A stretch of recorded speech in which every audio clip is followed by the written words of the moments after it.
Hello అండి అందరికీ. ఇదొచ్చేసి నిన్నటి మినీ వ్లాగ్ అనమాట. సో, ఇప్పుడు కూడా తీశానులెండి.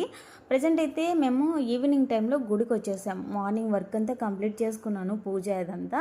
ఆఫ్టర్‌నూన్ ఇంకా ఎండ ఉంటది కాబట్టి ఈవినింగ్ అయితే వచ్చామనమాట. దర్శనం జరిగింది. ఆ తర్వాత ఇక్కడైతే మేము జ్యూస్ తాగుదామని చెప్పేసి జ్యూస్ సెంటర్‌కొచ్చాము. నేనైతే మ్యాంగో జ్యూస్ తాగాను. ఇంకా పాప అయితే బత్తాయి జ్యూస్ తాగింది. సో, ఇంటికైతే వచ్చేసాము. ఫైనల్లీ అలా గడిచిపోయిందనమాట. ఇంకా చాలా హ్యాపీకర విషయం ఏంటంటే నాకు నిన్న మార్నింగ్ వచ్చేసి 993 సబ్స్క్రిప్షన్ అయితే ఉండింది. సో, ఈవినింగ్ కల్లా 7 మెంబర్స్ వస్తారబ్బా అనుకొని చాలా ఎగ్జైట్‌మెంట్‌తో ఉన్నాను. అనుకోకుండా 3 మెంబర్స్ అయితే అన్‌సబ్స్క్రైబ్ చేశారు. మళ్ళీ కొంచెం డిసప్పాయింట్ అయ్యాను. కానీ ఈవినింగ్ లోపు 1K అయితే కంప్లీట్ అయిపోయిందబ్బా. నిజంగా చాలా అంటే చాలా హ్యాపీ అనిపించింది నాకైతేనా. ఇదంతా మీ సపోర్ట్ వల్ల ఫ్రెండ్స్. నిజంగా చాలా చాలా థ్యాంక్ యూ. 1K సబ్స్క్రిప్షన్ అంటే ఏంటి, ఇది చిన్నదానికే హ్యాపీగా ఫీల్ అవుతుంది అనుకుంటున్నారా? నాకైతే ఇది హ్యాపీనే అనమాట. So, thank you so much అండి.